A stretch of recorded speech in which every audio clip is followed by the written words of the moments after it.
selamat datang di Potur Podcast Arsitektur. Ye. Nah, semuanya gimana nih kabar kalian semua di rumah? Semoga tetap sehat dan tetap ceria ya. Amin.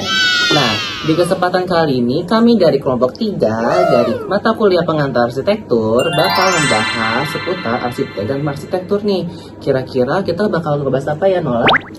Apa ya? Nah. Dikasih tahu nggak sih kakak sedikit? Boleh dong. Jadi kita bakal ngebahas seputar arsitek dan juga cara pembangunannya serta teknik-teknik yang digunakan. Jadi sebelum kita mulai podcast, kita kedatangan teman-teman kita nih dari jurusan arsitektur. Kita panggilkan Noval Nur Fauzan dan juga Ade Kurniawan. Dipersilakan Noval, Ade. Silakan duduk. Silakan duduk Noval dan Ade. Halo bro, what's up? Jadi gimana nih? Oke, ini dia Noval dan Ade. Mari kita beri applause semuanya. Ade sama Noval gimana nih kabarnya hari ini? Baik nih kita. Kalian gimana kabarnya? Masih baik sih aku. Gimana ada Pak? Oke aja, tetap menjalani hari dengan sangat ceria. Walaupun ada gaul-gaulnya dikit Iya. ya. Oh my god. Aduh. Nah, Berat itu urusannya. sangat. Nah, jadi di kesempatan kali ini kita bakal memulai podcast. Kira-kira temanya apa nih? Noval sama Ade tahu nggak? Wah, belum tahu sih. Kira-kira apa tuh namanya tuh? Nah, jadi di podcast kali ini kita bakal ngebahas seputar arsitek dan juga arsitektur semuanya. Di mana kita bakal ngebahas tentang gimana tekniknya, teorinya, dan juga bangunannya. Gimana, keren nggak sih? Keren banget. Wah, pastinya itu sangat berat ya. Iya. Betul. Berat Tapi sekali. tetap harus dijalanin ya semuanya. Nah, sebelum kita mulai ke inti podcastnya semuanya, aku bakal ngasih pertanyaan ke mereka berdua nih. Mereka udah siap tanya? Ya. Yang semangat dong, udah siap? Siap! Oke. Ya. Jadi, untuk pertanyaan nomor 1, kira-kira kalian tau gak sih apa itu arsitek? Izin jawab ya, Dava. Siap. Setahu saya, arsitek itu adalah orang yang merancang ruang dan bangunan agar manusia bisa hidup dengan nyaman di situ. Ih, keren. Kalau Ade, menurut Ade ada pendapat lain? Tadi lu jawab arsitek. Iya. Kalau untuk arsitektur itu biasanya ilmunya dari arsitek itu. Jadi kayak mempelajari tentang arsitek itu apa atau apa gitu kan. Jadi arsitek itu sebagai ilmunya. Jadi kayak lebih ke teori buat pembangunannya Iya, ya? jadi kayak Oke. kalau arsitek itu profesinya, arsitektur itu teorinya. Nah, Kayak oke. seperti itu. Oke, itu dia jawaban dari Noval dan Ade. Keren banget ya, Nol? Iya, keren Keren banget. banget. Oke, kita lanjut ke pertanyaan nomor 2. Yang dimana, kalian ada nggak sih arsitek favorit kalian? Dan boleh jelaskan kenapa kalian suka sama arsitek itu? Saya tuh ada, dan kebetulan kan kemarin kita juga dari Oma Library ya. Iya, betul. Di situ tuh saya ketemu sama Pak Rilrich. Jadi dia tuh salah satu arsitek favorit saya, Pak Rilrich. Kalau boleh tahu kenapa tuh? Kenapa kamu bisa jadiin beliau itu sebagai arsitek favorit kamu? Yang pertama sih beliau tuh cukup cukup mengubah sudut pandang saya tentang arsitektur. Mungkin yang awalnya saya pikir arsitektur cuma kayak kita menggambar bangunan, mendesain bangunan dan kelar aja udah selesai kayak gitu kan. Nah, tapi dari yang saya tangkap kemarin, saya sempat ngobrol sama beliau, saya bilang seperti ini kayak, saya tuh termasuk orang yang suka overthinking dengan karya saya sendiri. Misalnya melihat karya teman yang lebih baik, kayak saya takut mungkin karya saya nggak akan kepake di masa depan, mungkin karya teman saya lebih baik, seperti itu. Nah, terus saya tanya ke beliau, terus beliau bilang gini, karya yang baik itu bukan karya yang hebat, karya yang megah atau karya yang mahal, tapi karya yang berguna untuk sekitar. Kata beliau seperti itu. Keren ya dari kalimat dari beliau. Iya. Nah, sekiranya ada tambahan? Kalau saya sih lebih suka ke arsiteknya Budi Pradono sih. Soalnya Kenapa tuh, Dek? kalau Budi Pradono tuh lebih suka yang bangunan kayak minimalis atau lebih simpel gitu kan untuk ditinggalin. Jadi ya Jadi lebih suka yang simple-simple ya? iya gitu kan, simpel gitu. Oke. Jadi lebih menariknya untuk dilihatin, jadi enak. Oke, itu Kalau- jawaban. Kalau dari masing-masing arsitek yang kalian pilih nih, ada nggak kayak satu kalimat yang bikin kalian tuh kayak jadi kiblat gitu, kayak Iya, maksudnya jadi kayak patokan jadi role buat model, kalian di jadi RC role ini. model gitu. Oh ada sih. Kalau dari Pak Real Rich sendiri,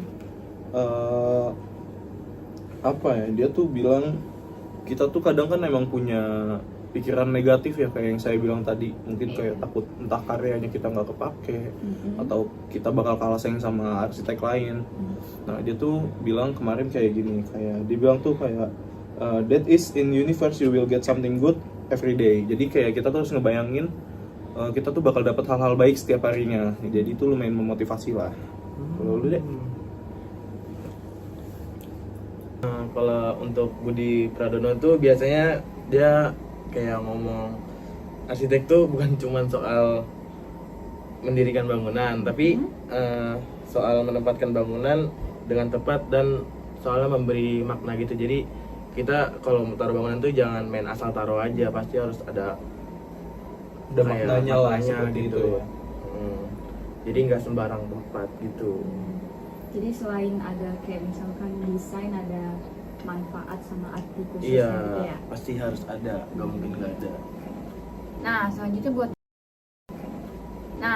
buat Dava nih. Kamu apa ya? Kamu tadi kan sebut arsitek Björk Ingels. Dia tuh siapa sih? Kenapa bisa kamu sebut?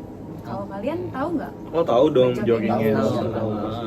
Siapa tuh? Yang saya tahu tuh Björk Ingels tuh pendiri Big ya, iya Big ya, yang ya kalau nggak salah kepanjangan tuh Björk Ingels Group. Iya betul. Nah itu udah dikasih sedikit nih hintnya sama Ade dan Nopal nih, dan juga Nola. Jadi untuk kelanjutannya aku bakal ngebahas sedikit tentang Björk di awal. Jadi Björk Ingels ini adalah arsitek kelahiran 74 teman-teman, yang dimana dia lahir di Denmark. Pada pernah ke Denmark nggak? Wah nggak pernah tuh. Pengen sih kesana. Pengen ya? Semoga kita bisa ke Denmark ya semuanya. Amin.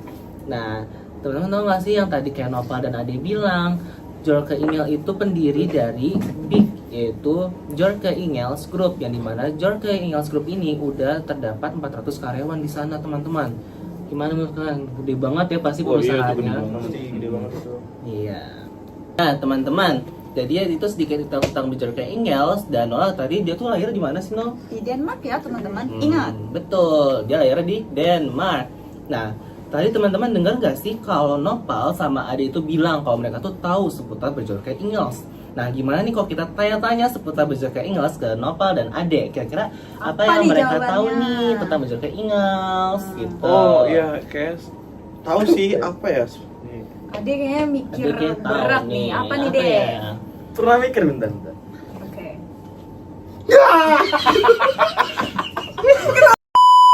Biar Nopal yang jawab. Oke, kenapa dioper deh? Karena Nopal yang tahu. Sangat Oke. jujur ya. Iya. Jujur ya semuanya. Enggak sih. Jadi persilakan Nopal untuk menjawab. Yang sedikit yang saya tahu soal Björk Ingels tuh sebelumnya dia itu niat awalnya tuh ingin menjadi kartunis. Jadi tujuan awal dia masuk ke arsitektur itu awalnya tuh hanya untuk mengasah skill gambarnya dia, bukan semata-mata ingin menjadi arsitektur kayak gitu. Jadi kayak ini ya, main-main gitu ya. Ya jadi kayak cuma ingin mengasah skill gambarnya lah kayak gitu. Tapi ternyata dia bakal jadi arsitek. Arsitek. Gitu. Kenapa nggak masuk di kafe aja kalau kayak gitu? Oh, kurang tahu dong kayak gitu, mau tanya aja sama orangnya. Iya, jadi kayak istilahnya iseng-iseng berhadiah ya. Iya. Dia nyobanya buat ngelenturin tanganan doang, buat ngasah hobinya, tapi tiba-tiba rezekinya di arsitektur gitu ya. Oke, itu jawaban dari Nopal keren dan sangat spektakuler. Kan kalian tahu arsitek itu punya ciri khasnya tersendiri dan juga teknik tersendiri untuk mendesain suatu bangunan ya semuanya. Nah, Nopal sama Ade ada sedikit info nggak nih kalau Björk Ingels ini menggunakan teknik apa ya di desain arsiteknya? Ciri khasnya tuh apa? Oh iya. Kalau yang saya tahu, Björk Ingels tuh selalu memakai parametric design. Nah, karena kalian kan tadi dari bahas Björk Ingels nih. Iya, Gantian saya yang tanya dong. Betul. Kalian tahu nggak nih apa tuh parametric design? Nah, kebetulan kita berdua tahu dong ya nggak sih Nol? Yoi. bagi teman-teman yang nggak tahu, parametric design itu sebuah konsep futuristik yang memanfaatkan teknologi komputasi dan algoritma gitu teman-teman. Itu simpelnya kayak gitu. Yang aku tahu kayak gitu ya semuanya. Gitu tuh, Pak. Kan kita kan lagi ngomongin parametric design ya. Untuk perkembangannya kayak gimana sih dia?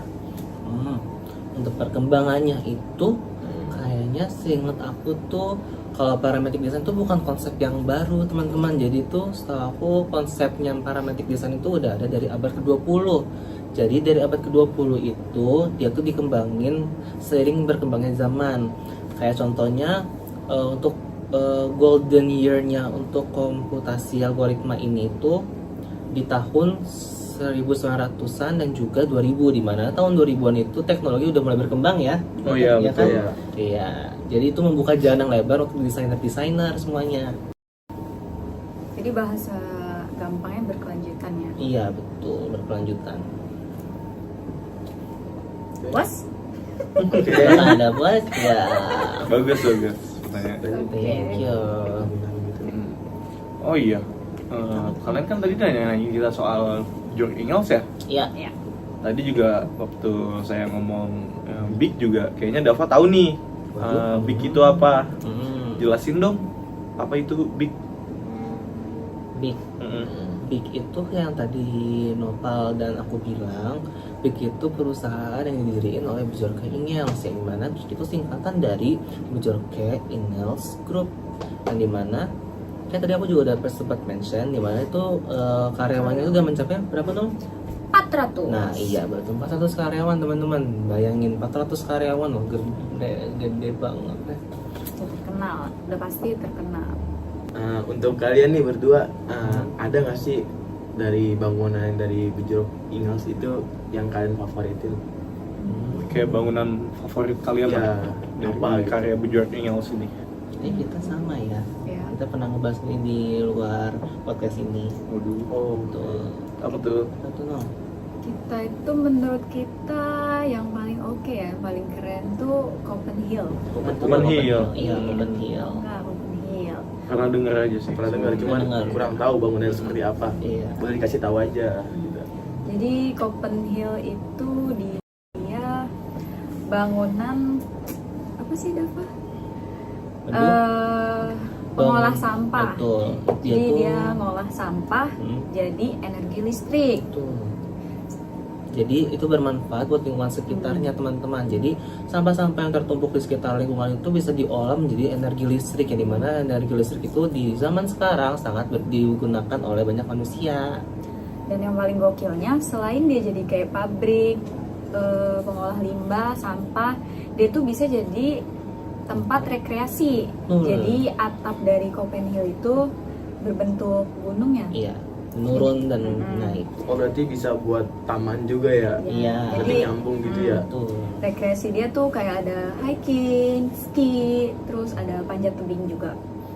Gokil gak sih? Gokil loh, sumpah. Iya. Tuh, jadi selain bisa ngolah sampah, dia juga bisa jadi tempat rekreasi. Keren gak sih? Keren banget. Keren loh. Menurut kalian bangunan kayak gitu perlu nggak sih ada di Indonesia? Menurut Perlu kita sih. perlu ya, perlu karena sangat perlu, karena ya kita lihat ya di Indonesia sampah, betul, kuncinya itu di sampah. Sampah yang nggak diolah tuh bisa berdampak ke masyarakat juga teman-teman, kayak banjir dan juga selokan mampet. Jadi kalau misalkan di Indonesia ada gedung serbaguna seperti itu, kayaknya bakal bermanfaat banget ya. Karena selain bermanfaat untuk lingkungan sekitar, itu juga bermanfaat bagi manusia. Karena yang tadi aku bilang dan Ola bilang, dia itu bisa mengubah sampah jadi energi listrik gitu. Jadi udah hemat, berguna buat negara juga. Betul. Dan Negara juga jadi bersih. iya, ya nggak sih? sehat lingkungannya juga. Rekreasinya juga dapet. Betul. Gitu loh, Pak. Jadi seolah-olah Bjorke Ingels tuh dengan karyanya Copenhagen kayak membuktikan kalau misalnya arsitektur tuh punya fungsional, berkelanjutan, dan sekaligus fun. Betul. Jadi karena Fun.